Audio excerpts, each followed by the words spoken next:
C'était donc la 9e édition des Ateliers de la finance responsable. Et pour moi, hein, l'aspect marquant, c'est le rapprochement et le recoupement des parallèles.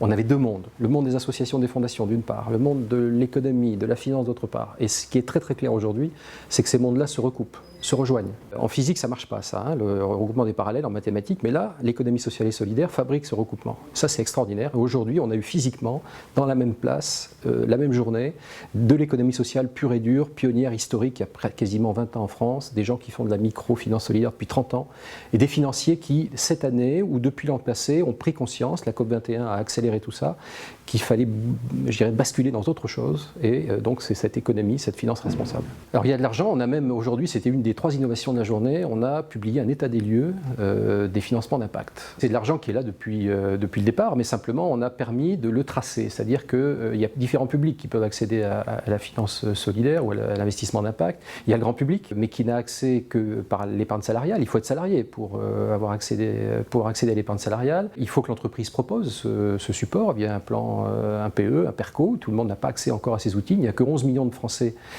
qui ont accès à ces produits. Donc ça n'est pas encore le guichet de la banque. Il y a ensuite les impact investisseurs, hein, l'impact investing, traduction du mot anglais.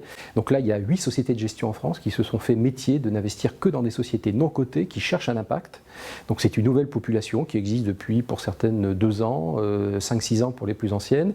On a également le crowdfunding, ça c'est nouveau, ça ne date que d'il y a 2 ans, mais il y a une partie du crowdfunding qui prête spécifiquement à l'ESS. Voilà. Donc quand on met bout à bout le grand public, le guichet, le public de l'épargne salariale, les impacts investisseurs, les purs institutionnels, hein, que je n'ai pas cités mais qui sont là depuis le départ, et puis ce crowdfunding, on arrive à 1 milliard d'euros qui sont fléchés en direction de ces investissements d'impact.